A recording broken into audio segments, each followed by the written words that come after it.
രണ്ടാം പിണറായി സർക്കാരിൻ്റെ 4ാം വാർഷികാഘോഷം നടക്കുകയാണ്. എല്ലാ പരീക്ഷണങ്ങളെയും അതിജീവിക്കാൻ ശ്രമിക്കുകയും അതിൽ വിജയിക്കുകയും ചെയ്ത ഒരു സർക്കാരാണ് തൻ്റേതെന്ന് മുഖ്യമന്ത്രി പിണറായി വിജയൻ വ്യക്തമാക്കുന്നു. സമാധാനം, സാഹോദര്യം, സുരക്ഷിതത്വം, ക്ഷേമ ആശ്വാസ നടപടികൾ ഇവയൊക്കെ ക്രിയാത്മകമായി നടത്താൻ തൻ്റെ സർക്കാർ ശ്രമിച്ചതായും അതിൽ വിജയിച്ചതായും മുഖ്യമന്ത്രി അവകാശപ്പെടുന്നു. 2016 തൻ്റെ സർക്കാർ അധികാരത്തിലെത്തുമ്പോൾ കേരളം നേരിട്ടിരുന്ന പല പ്രശ്നങ്ങൾക്കും പരിഹാരം കണ്ടെത്തിയതായും മുഖ്യമന്ത്രി വിശദമാക്കി. വിഴിഞ്ഞം തുറമുഖം, മെട്രോ റെയിൽ, കണ്ണൂർ വിമാനത്താവളം ഇവ യാഥാർത്ഥ്യമാക്കിയതും പിണറായി സർക്കാരാണ്. എന്നു മാത്രമല്ല, ഗെയിൽ പൈപ്പ് ലൈൻ മുതൽ ഡിജിറ്റൽ സയൻസ് പാർക്ക് വരെയുള്ള പദ്ധതികൾ വരെ ദ്രുതഗതിയിൽ പുരോഗമിക്കുന്നതായും മുഖ്യമന്ത്രി വിശദീകരിച്ചു. ഇതിൻ്റെയൊക്കെ പശ്ചാത്തലത്തിൽ LDFന് ഭരണത്തുടർച്ച ഉണ്ടാകുമെന്നും പിണറായി അവകാശപ്പെടുന്നു. അതേസമയം കേരളം നേരിടുന്ന ധനപ്രതിസന്ധിക്ക് കാരണം LDF ആണെന്ന് പ്രതിപക്ഷ നേതാവ് VD സതീശൻ ആരോപിക്കുന്നു. എന്നു മാത്രമല്ല, സ്ത്രീ സുരക്ഷയും പോലീസ് സംവിധാനവും അപകടത്തിലായത് പിണറായി സർക്കാരിൻ്റെ പരാജയമാണെന്നും സതീശൻ വിശദമാക്കി. കൊച്ചി മെട്രോയും വിഴിഞ്ഞം പദ്ധതിയുമൊക്കെ ഉമ്മൻചാണ്ടി സർക്കാരിൻ്റെ സ്വപ്ന സാക്ഷാത്കാരങ്ങളാണെന്നും സതീശൻ അവകാശപ്പെട്ടു.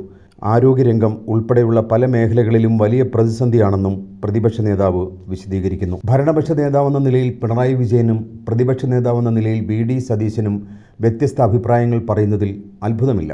എന്നാൽ സാധാരണ മലയാളികൾ നേരിടുന്ന ഒരു സംസ്ഥാനമെന്ന നിലയിൽ കേരളം നേരിടുന്ന എത്ര പ്രശ്നങ്ങൾക്ക് ഉത്തരം കണ്ടെത്താൻ ഇക്കാലങ്ങളിൽ സാധിച്ചു എന്നത് പ്രസക്തമായ ചോദ്യമാണ്.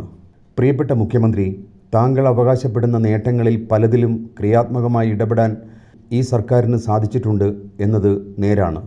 എന്നാൽ കേരളത്തിലെ സാധാരണക്കാരായ ജനങ്ങളുടെ, പട്ടികജാതി പട്ടികവർഗ വിഭാഗങ്ങളുടെ ജീവിതത്തിന് ഗുണകരമാകുന്ന എത്ര നടപടികൾ താങ്കൾക്ക് സ്വീകരിക്കാൻ കഴിഞ്ഞു?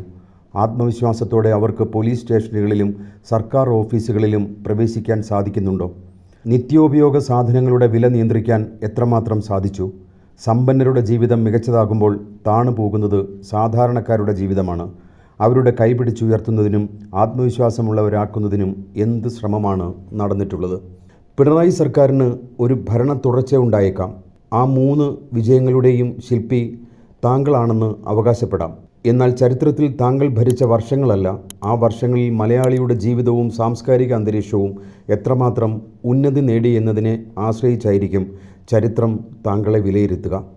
ആ വിലയിരുത്തലാണ് ചരിത്രത്തിൽ ഈ 15 വർഷത്തെയും ആ കാലത്തെ നേതൃത്വത്തെയും പഠനവിധേയമാക്കുക.